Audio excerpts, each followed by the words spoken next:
Hi, my name is Les, and I love to embellish board games.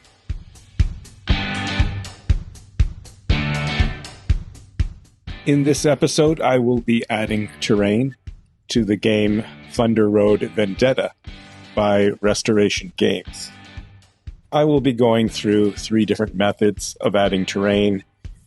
The easiest one being to purchase a pre-made kit from your local game store, or the others being 3D printing and, of course, handcrafting. This FDM printed kit by Adrena Creative is available to purchase. It's a great turnkey solution, and it looks great on the board. However, this kit does not include the large terrain piece for the bunker. There are also not enough pieces to facilitate the use of the big rig expansion. In that expansion, your large vehicle can actually damage and flatten sections of terrain. So you would have to replace the larger pieces with a bunch of smaller ones. And there just aren't enough smaller pieces to allow that to happen. Next is 3D printing. I'm using the latest version of the Chidubox Slicer. I'll be keeping all the presets and trying to make this as quick and easy as possible. Not just because I don't like to tinker, but because I just want to test out how well the presets work. The green sections showing in the 3D models indicate that there will be hollow sections or islands, which will present a problem for SLA printing. We'll have to use another program to fix that, and we will do so later.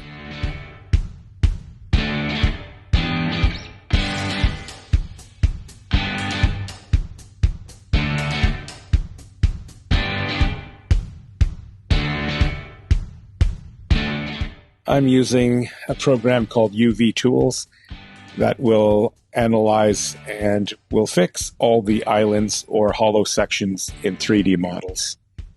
What you do is, once you've sliced your model in Chidubox, you can take that file and open it in UV Tools. From there, I just use a number of presets that automatically finds and then fixes all the problems that it has identified.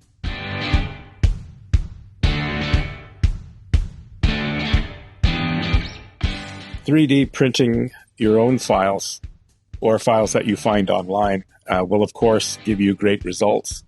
But you do have to be dialed in with all your settings and whatnot. If you already have a 3D printer or you have access to one, this is certainly worth consideration. Cost would certainly be cheaper depending on how much you print. But for example, I will be printing 6 small tiles to show everyone, and the cost is like around $2.50, $3 maybe in resin. So it's negligible. The files were free to download.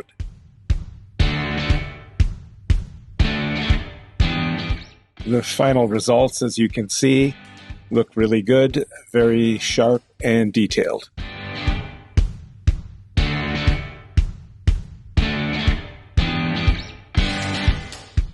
I will be crafting 6 small tiles as a comparison.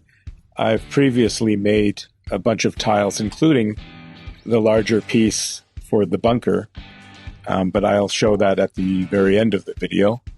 I really like handcrafting terrain. It's relatively inexpensive, it's pretty fast, and everything is 100% custom. I'm basically using scrap pieces of pink insulation foam and foam core board, as well as a glue gun and my trusty knife, and a 16th inch thick plastic sheet, all of which I've had on hand. So this is basically going to cost me nothing, or maybe pennies.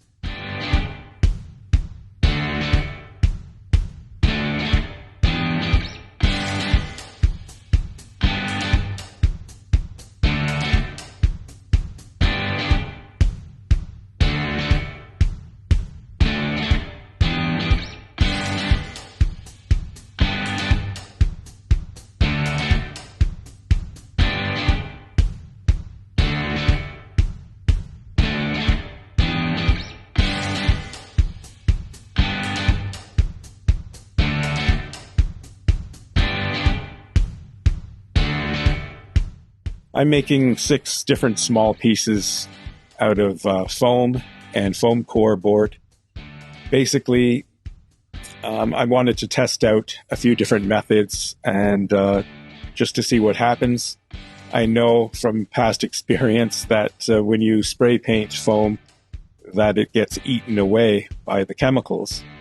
So I want to see what that looks like in this case. Maybe it's usable. Maybe there's some interesting shape formed. And worst case scenario is that I go back and fix it later.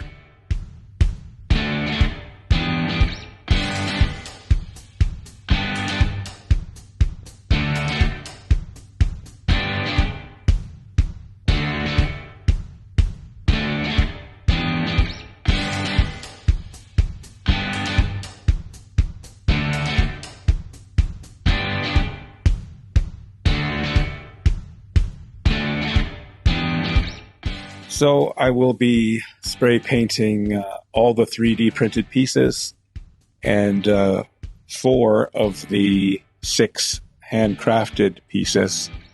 And 2 I'll just be leaving in foam form, and then I'll just paint them with acrylic paints directly.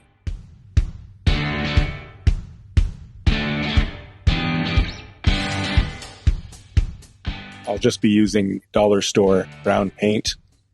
I would consider adding more details and foliage and whatnot, but I just want these to get to a point that looks similar to the Adrena Creative purchased ones. You can see the spray painted foam pieces deteriorated considerably, so I'm adding small bits of extra insulation foam just to build them back up a bit. And then I will paint them with the brown paint as well.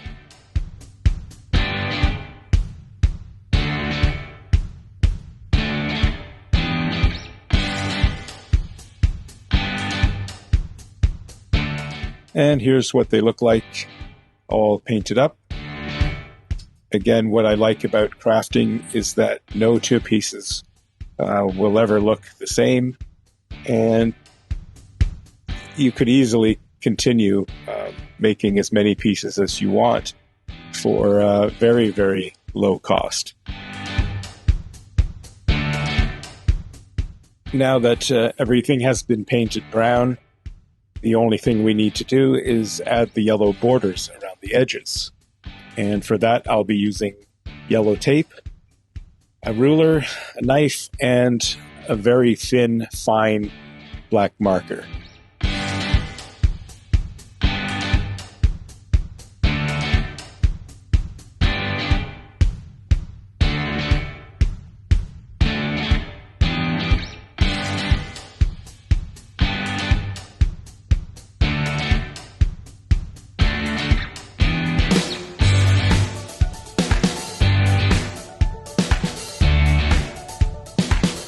For the borders on the 3D printed models, because they all have printed 3D edges, all we need to do is dry brush them.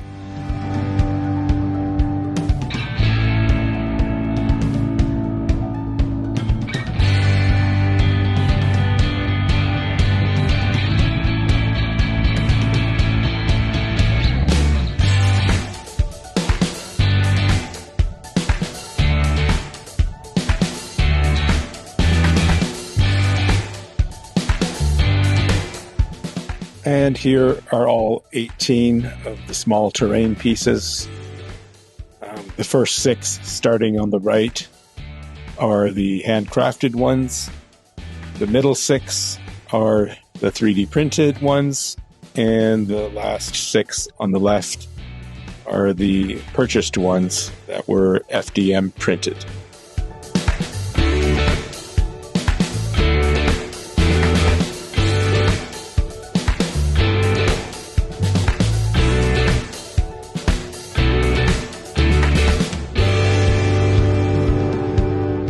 Lastly, here are some track views with all the terrain pieces from all the methods in place.